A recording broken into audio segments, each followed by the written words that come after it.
பாட்டு திறந்தாலே இவ்வையத்தை பாவித்திட வைத்திடும் பாட்டுடை தலைவன் பாரதியை வணங்கி உங்கள் அனைவரையும் வரவேற்று சாதிய வன்முறை இல்ல இளைஞர் இந்தியா என்னும் தலைப்பில் என்னுள்ளும் சில கருத்துக்கள் உங்களிடம் கூறலாம் என வந்துள்ளேன்.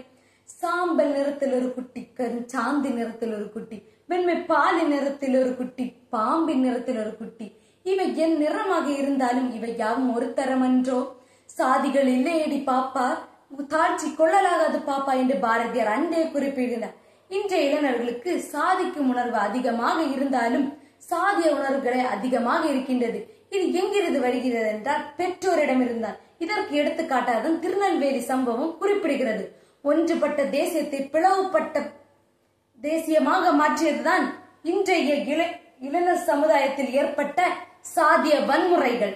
அன்று பெரியார் மற்றும் அம்பேத்கர் அவ்வளவு போராட்டம் செய்த பின்பும் இன்றும் சாதிய வன்முறைகள் செழித்தோங்கிக் கொண்டேதான் இருக்கின்றது. தினம் செய்தித்தாளில் நாம் வாசித்துக் கொண்டேதான் இருக்கின்றோம். சாதிய வன்முறையில் எத்தனையோ உயிர்கள் பலி போய் கொண்டிருக்கிறதை பார்க்கின்றோம். இது எங்கு ஆரம்பித்தது என்றால் அன்றே சூத்திரர்கள் என்றும் அது என்றும் இது எவ்வளவோ பேர் வைத்து ஒவ்வொரு சாதிய மான்களையும் ஒவ்வொரு பேர் சொல்லி அழைத்தனர். இன்று இன்னும் அது செழித்தோங்கிக் கொண்டேதான் இருக்கின்றது.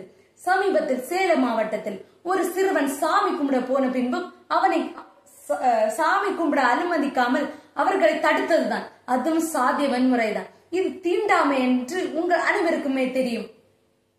சாதிய வன்முறை எங்கிருந்து ஆரம்பிக்கிறது? முதலில் நாம் சொல்ல தலித் மக்களை இன்று வெளியில் செல்ல அனுமதிக்காமலும் அவர்களுக்கு கொடுக்க எந்த உரிமையும் கொடுக்காமலும் எவ்வித அடுத்தவரிடம் பாகுபடுத்தியே வாழ்ந்து கொண்டிருக்கின்றனர். இதனால் 1989ஆம் ஆண்டு ஒரு சட்டம் பிறப்பிக்கின்றன.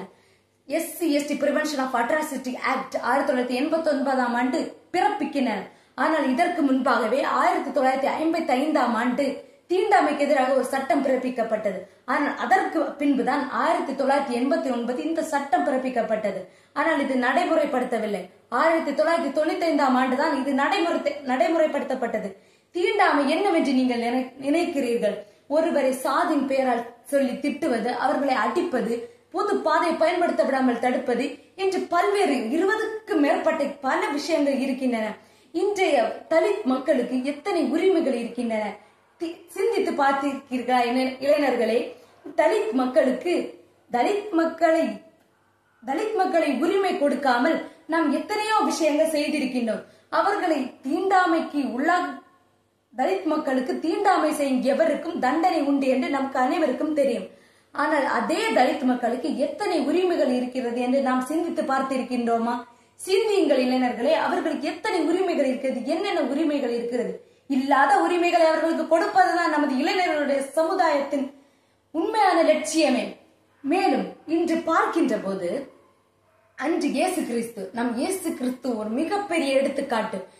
இயேசு கிறிஸ்து தன் மக்களுக்காக தன்னையே தாழ்த்தி இந்த உலகிற்காக உயிரை தியாகம் செய்தார்.